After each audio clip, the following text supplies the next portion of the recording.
questa musica Stasera vogliamo parlare Ci vuole questa musica. Sì. Vogliamo parlare di un libro que está en todas las librerías. Me voy a Sí. pasar al castellano para Sí. realmente hablar de ello como se debe. La utilidad de todo este dolor está editado en La Esfera de los Libros. Andrea Levy es su autora y además nos acompaña esta mañana. Buenos días, querida, bienvenida. Buenos días, un placer. Un estar con placer vosotros, tenerte estar en estos micros siempre. Claro, claro. Bueno, hace tanto tiempo, yo creo que la primera entrevista, pero Hace mucho, sí. algo así como en el milenio En el anterior. milenio anterior que, bueno, sale en el... empieza el libro en el milenio anterior, pero... Pues es ahí. Sí. Recién pero bueno. llegada de Barcelona. Bueno, cuéntanos cómo surge Primero la idea eso es de la idea del escribir libro. este La idea del libro libro. y ese ¿Cuándo? dolor y Eso. cuándo y ese dolor que te ha acompañado sin que lo supiéramos, pues a lo largo de toda una carrera política, en realidad, la fibromialgia, a ver si lo digo bien.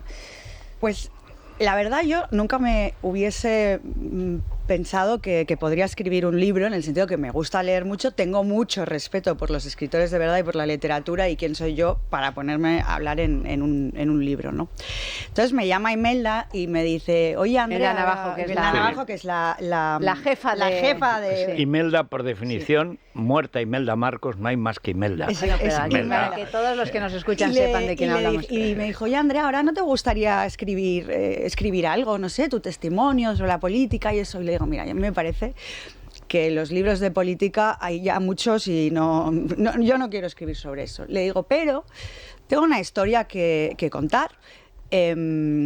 Que es explicar las cosas que yo hice mal y que necesito en parte pacificar de mi relato, para yo pedirme perdón en algunas cosas que no hice correctamente, ¿no?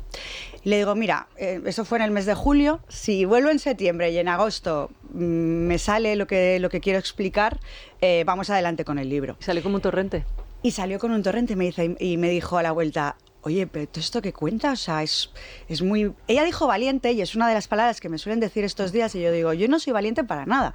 Este libro soy honesta, porque la única manera de contar todo lo que me sucedió es siendo realmente honesta, porque al final lo que busco provocar en este libro es la empatía hacia las personas que también padecen esta enfermedad o están en enfermedades de dolor crónico similares, y que, pues como yo, en el año 2013 empiezo con una medicación que es muy común en nuestro país. Desafortunadamente España es el mayor consumidor de benzodiazepinas del mundo, que es una medicación que además es muy común que nos la demos unos a otros para situaciones para las que no debería administrarse. para dormir incluso. Para dormir. Sí.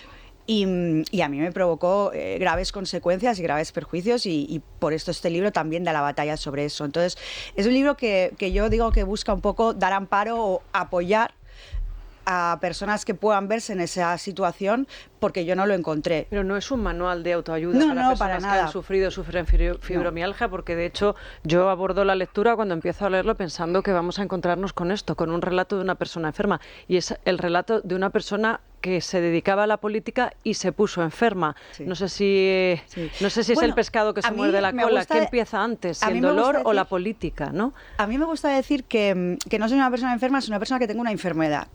Y creo que hacer esa diferencia es importante en la manera de gestionar tus emociones en el día a día, porque el dolor provoca ese abatimiento y esa depresión.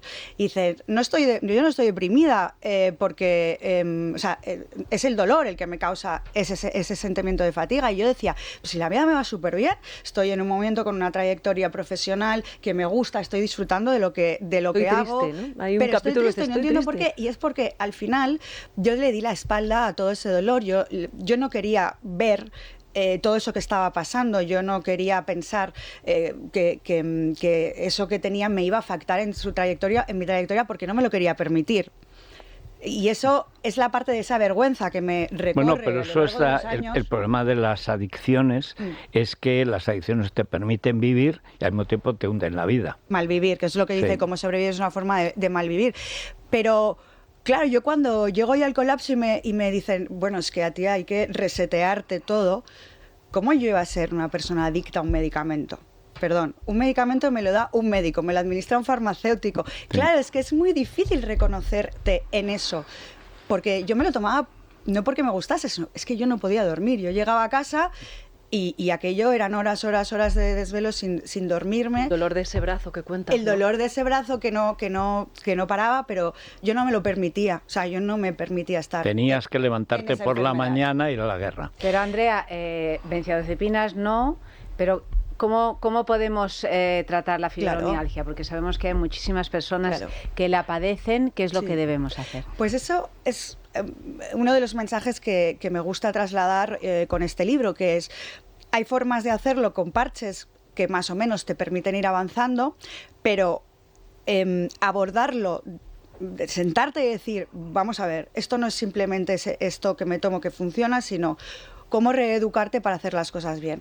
Nos han educado desde el principio con hábitos de nuestro cuidado personal, de nuestra higiene, ¿no? Lavarse los dientes por la mañana, por la noche, en fin, peinarse, las duchas, tal. Nos han enseñado la dieta alimenticia, ¿no? Lo que nos sienta bien, hombre, pues no tomar exceso de bollos, de bollería, del no sé qué, bueno, para estar sano, ¿no?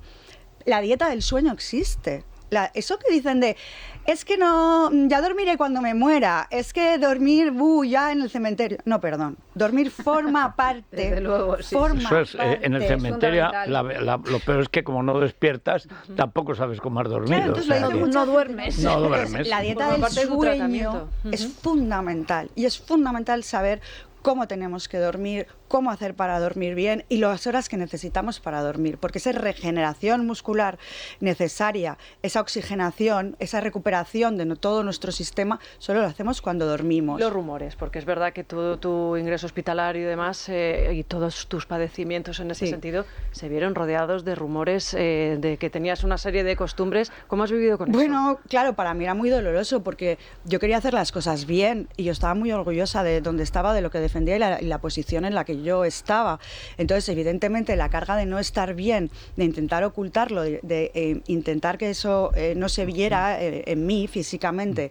Y claro, llegabas ahí y te ridiculizaban por determinadas cosas. Claro, yo, por ejemplo, ahora lo cuento siempre, yo veo mucho porque tomo una medicación que me hace que se me seque mucho la boca, ¿no? Entonces todo era, pues mira, debe ir de resaca porque no sé qué. Yo decía, pero a ver, ¿cómo voy a ir de resaca a una cosa tan importante como dar la cara en los momentos, además, que me tocó en el Parlamento de Cataluña, en fin, con cosas de la vida política trascendente en ese momento, sin estar... Y luego en Madrid. Y luego, en Madrid, ¿no? Muchas cosas que echo la vista atrás y cuento en el libro y dices, pues sí, yo en ese momento lo único que tenía en mi mente era hacer las cosas bien. Y yo siempre creí que las hacía bien, entre otras cosas porque yo estaba en manos de médicos y de farmacéuticos que me daban eso, ¿no? Ahora he aprendido a hacer las cosas bien, he aprendido a saber cuidarme para estar bien, a saber ponerme de protagonista de esta historia para seguir dando mi mejor versión adecuadamente. Y este libro a mí me ha ayudado mucho a poner orden en todas estas cosas, también en lo político, porque fueron unos años que pasaron muy deprisa. Bueno, yo cuento cómo empiezo en las tertulias en el año 2013 en Cataluña, donde ya empieza todo el procés. Totalmente, y justo donde entonces. A mí me preocupa y... O sea, yo cuento una conversación que aparece cuando empiezo a hacer este libro, recupero todos los documentos que tengo guardados, ¿no? Una conversación con el jefe de gabinete de Artur Mas, donde cuentan todo lo que van a hacer. Sí. Y eran documentos que obviamente llegaban, digamos, a altas esferas de la política nacional y no se hicieron eco de que eso estaba ya pasando. Es que era incómodo. De que eso estaba ya pasando. Sí. Y yo también he necesitado curar esa herida, digamos, política, porque cuando tú tienes esa responsabilidad en ese combate tan importante con el presente y con la gente a la que tienes que representar, y en cierto modo sientes que no has hecho todo lo suficiente, porque... Tienes que ajustar cuentas con tu partido. Claro, es que llega un momento que yo salí del Parlamento con la independencia declarada. Sí. Y todo el mundo decía, bueno, pero es que esto no sirve de nada. Ya, pero anímicamente yo ese día... O sea, eso lo vi. Estaban gritando independencia, ¿no? Desde esas escaleras en las que yo tuve que bajar, ¿no? Entonces, todo eso también son golpes en el alma que los vas arrastrando, ¿no? Y ajustas cuentas, no hablas mal de ni un solo ex. Me llama mucho la atención y eso que muchos de ellos eso es un poco injusto. Tela que cortar, pensará alguno de los ex, yo que he sido el bueno, ¿por qué me...? Bueno, la parte importante de contar eso no era por hacer una frivolidad, digamos, en en la parte rosa, si Que quieres. algunos los has ayudado con sus propias adicciones. Claro, era para que poder que se entienda, y si alguien está ahí que lo vea, que hay un momento en el que tú te conviertes tan superviviente de ti misma que lo tuyo pasa detrás. Y yo llega un momento que digo, es que si yo ya no me salvo de esto, no puedo ya salvar a nadie, ¿no? Hablamos de Nacho Vegas. Y lo cuento, claro, pero yo con Nacho lo cuento porque, y lo he hablado con él, ¿no? O sea, te das cuenta que yo estaba tan obsesionada. Claro, yo pasaba lo del año 2007, estaba allí gestionando lo que estaba sucediendo en Cataluña y todo el drama, y estaba ayudando también a algo, y yo no dormía, y yo me encontraba fatal, entonces todo eso se va acumulando, ¿no? Y bueno, también son cosas que necesito pacificar.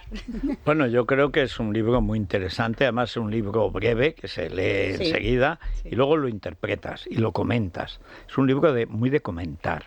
Deja apuntadas cosas, porque yo quería ser muy elegante, porque no tengo que ajustar cuentas con nadie, o sea, eso lo tenía muy claro, pero deja apuntadas determinadas cosas de, bueno, pues yo allí hubiese sido más revoltosa en ese momento político y no pude. Pero Andrea, y ya para terminar, la utilidad de este dolor precisamente es saber cómo te encuentras ahora.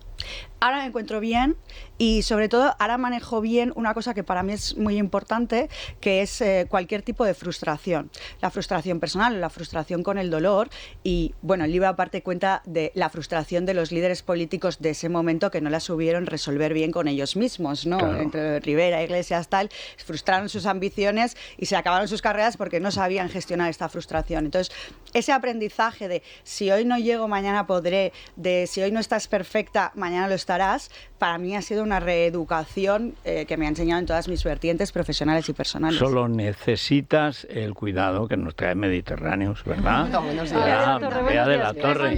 Para ayudarte, Andrea, pues mira, traemos la crema antiedad de Mediterráneos, que os cuento un poquito la tecnología, sobre todo destacar que tenemos más de un 95% de componentes naturales. La tecnología Comifera Line se basa en el extracto de la comífera mucul, que es una resina que lo que hace es repulpar la piel, la redensifica, porque por un lado inhibe la descomposición de la grasa y por otro lado aumenta el almacenamiento de los triglicéridos en los adipocitos. Luego también tenemos en la formulación el aceite de baobab, que lo traemos de África y tiene propiedades nutritivas y protectoras. Tendríamos el babasú, que es emoliente e hidratante, la magnolia, que es antiinflamatorio, el aceite de coco, el ácido fítico, que es también para eliminar manchas, y es súper completo. Luego siempre la base de la formulación de Mediterráneos es el ácido hialurónico, que lo que hace es atrae el agua a la zona de las arrugas y lo que hace también es redensificar la piel. Entonces es súper completo. Tenemos ahora promoción, que tenemos la crema antiedad con el serum y el contorno de ojos de regalos, y la página web sería www.mediterraneos.com. Pues muchas gracias. Muy bien. Estupendo, vamos.